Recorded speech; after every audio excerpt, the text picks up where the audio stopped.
Welcome to today's episode where we will be discussing The Social Dilemma, a new movie on Netflix about the role of social media in our lives and in the world at large. So Andrea, what did you think of this film? Yeah, it was very interesting. A great insight into the world of social media. A little bit scary, I think, but on the other side, I think like I already knew the most of the things that they told. But it's just kind of like you don't want to know or you don't want to think about it.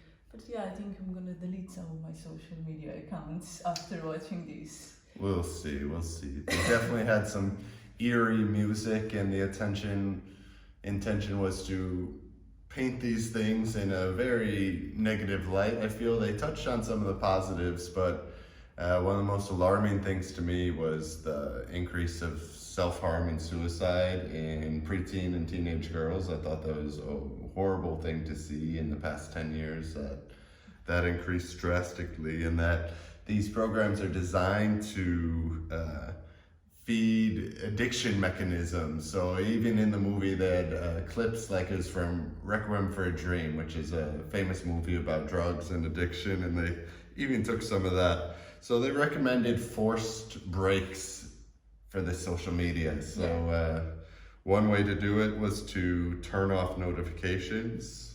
Yeah. And to always choose your videos on YouTube, unless they're recommended more acro videos, then just watch them.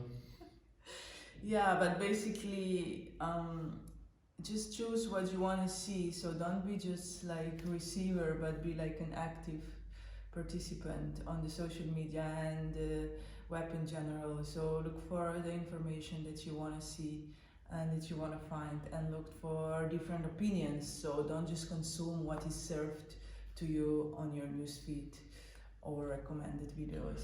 This is a great point. We create these echo chambers where the only opinion or view we hear is our own and the ones that agree with us. And Facebook and Google could tailor these feeds. So an issue such as climate change or coronavirus, they went into conspiracy theories, one of my favorite things here, and they were talking about YouTube rabbit holes and how the algorithm was convincing many people of flat earth, and you start going down this rabbit hole. They cited an NBA basketball player, Kyrie Irving, said he went down a YouTube rabbit hole and he was convinced the earth was flat. He went out in public on his Twitter platform and said this, but in the end he realized it was just a YouTube rabbit hole. And some other examples of that they said was Pizzagate, which was a pedophile ring that was in this basement of a pizza place, and a guy showed up to free the children with a gun, and it was a big accident. And there was not even basement at that. There was no basement at the pizza place. Anti-vaccines, there's a large YouTube rabbit hole to go there, especially with coronavirus now. There's a ton of fake news. We've seen this in Morocco, for example. Morocco's taking a proactive approach where if someone's putting fake news on YouTube, they will take it down and they will hold that person accountable for the fake news. Yeah, you can go to jail for spreading lies. Yeah. Other examples of fake news or rabbit holes they talked about were chemtrails, 5G, so all are popular conspiracy theories, and they say that fake news just spreads faster than real news. Unfortunately. Like 7 times faster? I think it was 6 times faster. Yeah. So all this misinformation about coronavirus or any of these conspiracies, it spreads very rapidly. And they even talked about in Myanmar, when the Facebook propaganda was being used to target the Rohingya Muslims, and now they're all exiled. So one of the eerie things they talked about is one of the consequences. It wasn't just lower self-esteem or anxiety. One of the guys actually said civil war. Yeah. Could be. That's the question. Like, what are you the most afraid of? And yeah, he said civil war because the public is so divided by the fact that there is like so many disinformation on the internet, and you can find whatever you believe, you can find something about it on the internet. So you can feed your beliefs like no matter if it's true or not. So yeah, don't believe everything that's on the internet. Yeah, no one trusts the truth anymore. There is this, we have all this information, and it's really hard to find the truth. And I think that's where a lot of people get confused, because it doesn't seem to be that there is a clear truth on climate change, on coronavirus, on wearing masks, or any of these things, because we're so flooded with information and opinions, and we all seem to be quite lost. Yeah, in this flood of information. Yeah, it was interesting also how they say that like everything you do on social media is monitored, and this information is stored and used against you. So it's used for the advertisers and so on and so on and so on. So nothing is innocent as it might seem when you're just scrolling down through your feed, because they know exactly, let's say, when are you sad, when are you happy, what do you need, what are you looking for. They monitor the time, how much time you spend on one picture, on one post, and so on and so on and so on.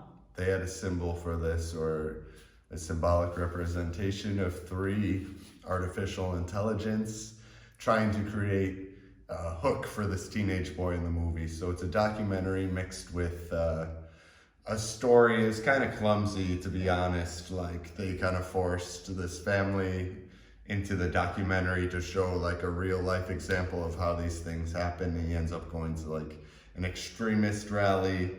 But it was cool to show how they have different AI to sell ads to keep him interested. And they talked about these massive computer houses, the server farms underwater everywhere, all these cables, wires all connected, and that's just some freaky things. They talked about artificial intelligence taking over and how people picture the Terminator or Arnold Schwarzenegger, but it's really just like these supercomputers working like behind everything.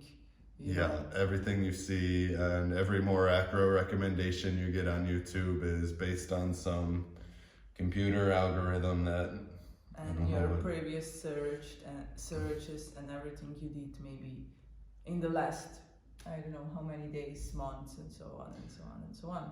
Yeah, they know you better than you know yourself a lot of times, these computers and algorithms. So definitely check out The Social Dilemma on Netflix. It's trending now. I think it was number 4 in Morocco. Yeah. And Morocco likes their social media. America loves their social media. Slovenia, yeah, they love their social media. Everyone eats it up. So they said 2 billion users on the planet, and they could be influenced like this. So careful what you choose to consume and how much we're connected to these devices. Basically, maybe take a break. Yeah, how much time do you spend on your mobile phones? So basically what they said at the end, just turn off the notifications for everything, because there is this need to be connected all the time and to know what's going on all the time. But like, what do you have from this? It's just like a lot of time wasted, basically. And it gives you this false feeling that you are connected, that you know what's going on, but basically they are just stealing your attention. You are the product. If you don't pay to use the product, you are the product. You are being sold your attention to the advertisers, and that's how people make money with Instagram and Facebook. This movie interviewed a lot of people from Twitter, Pinterest, Facebook, of course, and their opinions and how they created these things. So I think that's a wrap for today. Check out The Social Dilemma and turn off your notifications, but turn on the notifications for more acro. Hit the bell, subscribe, comment, like. And let us know what you think. If you saw the movie, yeah, it's on Netflix available. Yeah, dystopia or utopia? What are we living in now with our technology? Check it out, make your own opinion. Don't listen to your Facebook or any other feed. See you next time.